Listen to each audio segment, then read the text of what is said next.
Bonjour et bienvenue à Lumière de la Parole en ce jeudi après les cendres. On est aujourd'hui le 18 février. Bienvenue à chacun, à chacune. J'espère que je vous retrouve. Vous avez un peu regardé vos offrandes du carême. Alors on continue avec la parole. Cette fois-ci, c'est dans Saint Luc au chapitre 9, versets 22 à 25. En ce temps-là, Jésus disait à ses disciples: il faut que le Fils de l'homme souffre beaucoup, qu'il soit rejeté par les anciens, les grands prêtres et les scribes, qu'il soit tué et que le troisième jour, il ressuscite.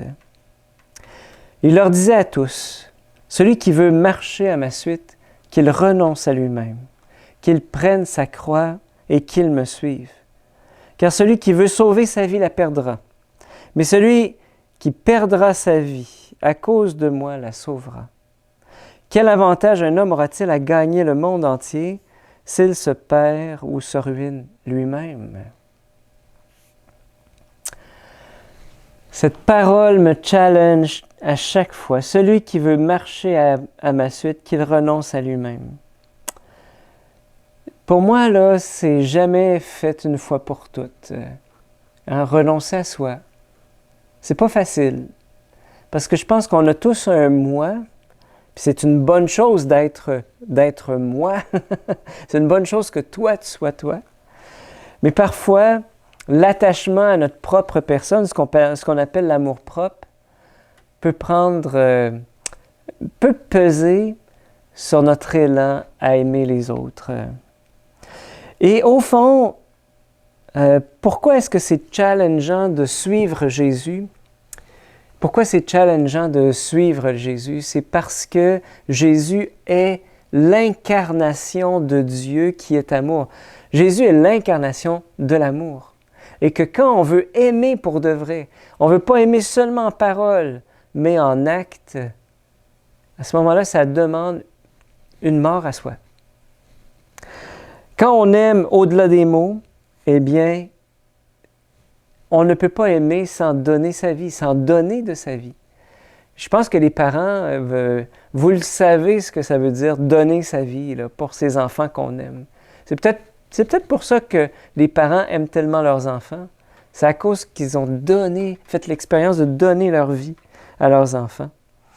Le Père François nous disait dans son message du Carême 2021, il disait ceci: « La charité se réjouit de voir l'autre grandir. C'est la raison pour laquelle elle souffre quand l'autre est en souffrance. Seule, malade, sans abri, méprisée, dans le besoin. La charité est l'élan du cœur qui nous fait sortir de nous-mêmes et qui crée le lien du partage et de la communion. Quand j'aime pour de vrai, j'ai l'impression de renoncer à moi-même. Quand je fais un don en argent à un organisme, c'est de prendre un peu de mon argent. J'aurais pu acheter du parfum, des vêtements, des bonnes choses à manger, par exemple. Mais je le donne à ceux qui ont eu moins de chance que moi. Appeler une personne seule, écouter une personne dont le discours n'est pas intéressant à prime abord. Voilà, mais de l'écouter parce qu'on a tous besoin d'être écoutés. Donner du temps, rendre service. Voilà, faire un bénévolat, par exemple, pour une banque alimentaire, etc. Il y a tellement de lieux où est-ce qu'on peut se donner un engagement pour l'environnement, etc.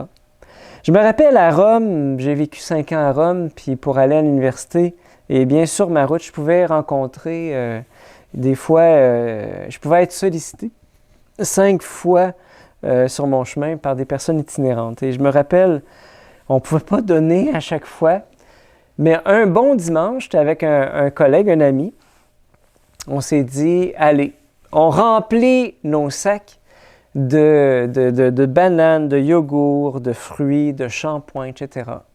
Puis là, on remplit nos sacs, puis on s'en va en vélo, puis on va les chercher là où est-ce qu'ils sont, les personnes les plus pauvres.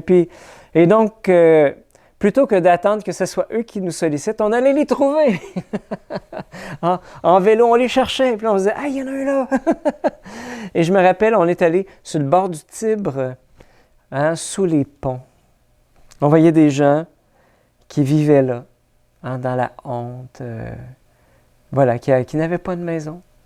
Et on prenait le temps d'aller leur donner un sourire, leur donner un shampoing, un sac de fruits, tu sais, c'était presque rien, hein?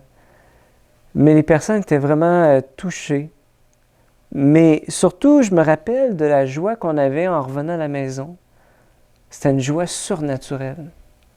Ça nous avait coûté là, de prendre un après-midi alors qu'on aurait pu s'amuser, etc. Mais je me rappelle encore de cette joie qui habitait mon cœur alors qu'on était allé à la rencontre des plus pauvres des pauvres.